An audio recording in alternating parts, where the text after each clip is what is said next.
Assalamualaikum warahmatullahi wabarakatuh. Perkenalkan, nama saya Muhammad Amin Dwi Putra dengan NIM 222021046. Bersama dengan teman saya. Assalamualaikum warahmatullahi wabarakatuh. Perkenalkan, nama saya Arisa Putra, NIM 2220211025 dari kelompok 1. Kami dari kelompok 1 ingin menjelaskan salah satu materi mengenai mandi wajib.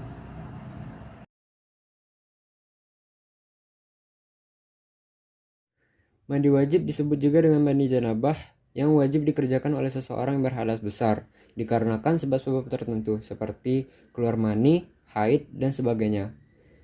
Dalam sebuah firman Allah, Quran Surat Al-Ma'idah ayat 6 yang berbunyi, A'udzu billahi minasyaitonir rajim wa in kuntum junuban fattaharu, yang artinya, dan jika kamu junub hendaklah bersuci.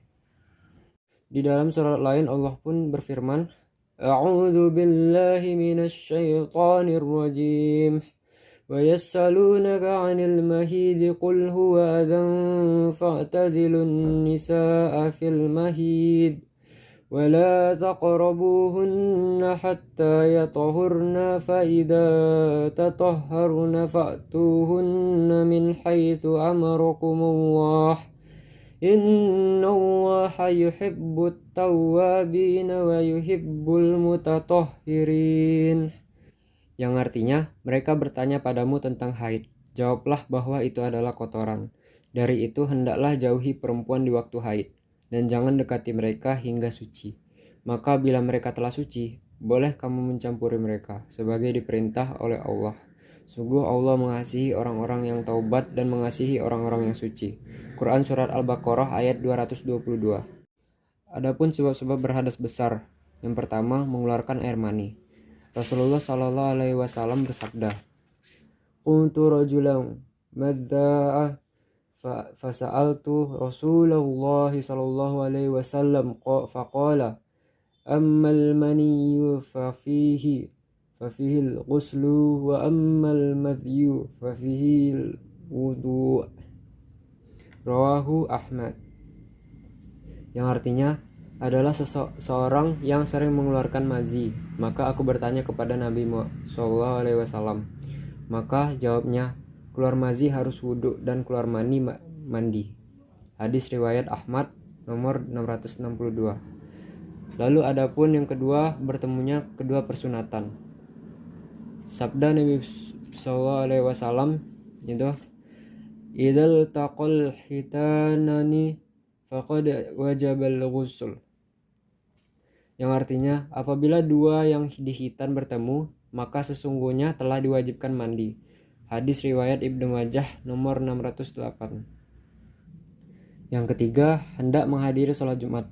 Rasulullah SAW bersabda, An Ibni Umar qala Rasulullah SAW, Idza arada ahadukum ayatiyal jum'ah falyaghtasil. Rawahu Muslim.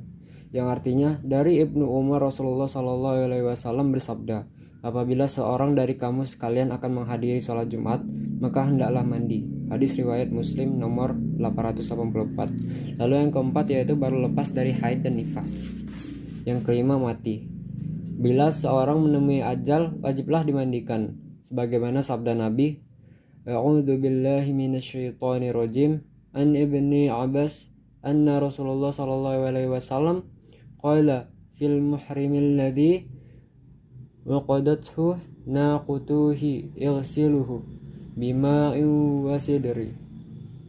Yang artinya, dari Ibnu Abbas, sesungguhnya Rasulullah SAW telah berkata tentang orang berihram yang terlempar dari punggung untanya hingga ia meninggal. Beliau berkata, mandikanlah dia olehmu dengan air dan daun sidir atau sabun.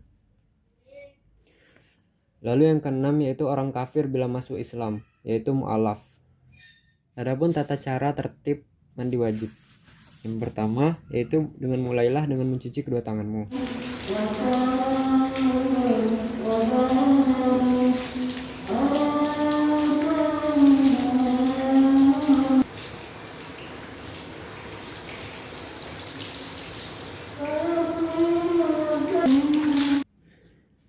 Lalu yang kedua, berniat ikhlas karena Allah. Innamal a'malu binabiyyat. Rawahul Bukhari wa Muslim. Yang artinya sesungguhnya semua pekerjaan itu disertai dengan niatnya. Hadis riwayat Bukhari. Lalu yang ketiga, basuhlah kemaluanmu dengan tangan kirimu dan gosoklah tanganmu pada tanah atau apa yang menjadi penggantinya. Lalu yang keempat, berwuduklah sebagaimana wudhu untuk sholat, sebagaimana yang disebutkan dalam hadis, tsumma yatawaddau kama yatawadda'ul lis-shalah, yang artinya lalu Rasulullah berwudhu sebagaimana wudhunya sholat. Hadis riwayat Bukhari nomor 272. Lalu yang kelima, ambillah air dan masukkan jari-jarimu pada pokok rambut dengan sedikit wangi-wangian sesudah dilepaskan rambutnya.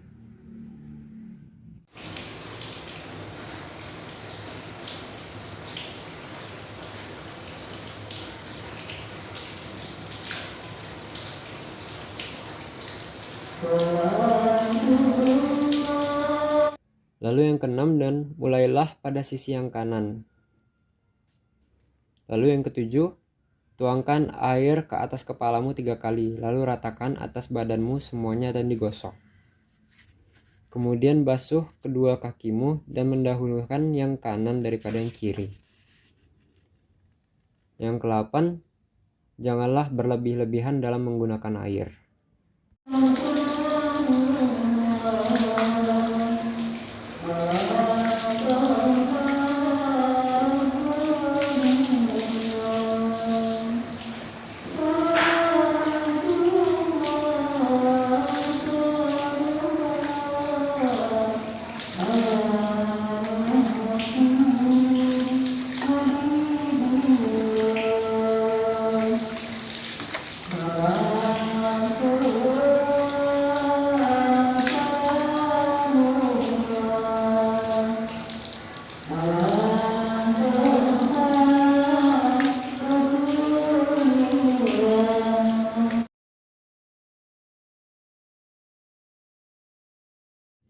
Adapun tata tertib wudhu, yang pertama bacalah basmalah, Bismillahirrahmanirrahim. Lalu yang kedua dengan mengikhlaskan niat kepada Allah. Dan yang ketiga, basuhlah telapak tanganmu 3 kali. Lalu gosoklah gigimu dengan kayu arok atau sesamanya. Yang kelima, berkumurlah dan isaplah air dari telapak tangan sebelah dan berkumurlah, kerjakan 3 kali. Yang keenam, sempurnakanlah berkumur dan mengisap air itu jika kamu tidak berpuasa.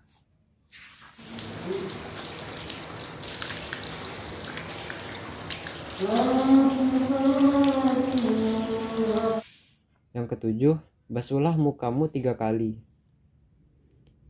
Yang kedelapan, dengan mengusap sudut 2 matamu. Yang ke-9, lebihkanlah membasuhnya. Yang ke-10, dengan digosok-gosok. Yang ke-11, sela-selailah janggutmu.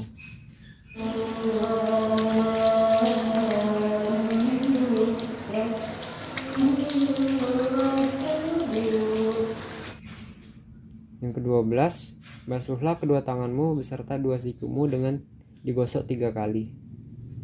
Yang ke-13, sela-selailah jari-jarimu. Yang ke-14, dengan melebihkan membasuh kedua tanganmu mulai tangan kanan.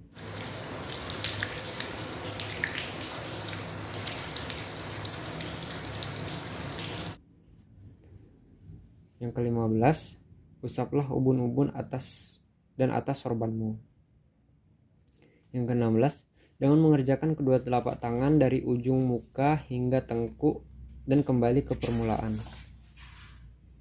Yang ke-17, usaplah kedua telingamu, sebelah luarnya dengan ibu jari dan sebelah dalamnya dengan 2 telunjukmu.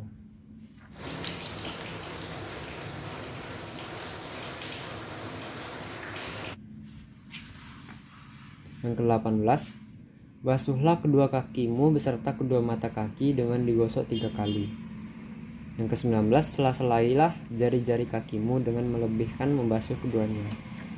Yang ke-20, sempurnakanlah membasuh kedua kaki itu, lalu ucapkanlah syahadatain.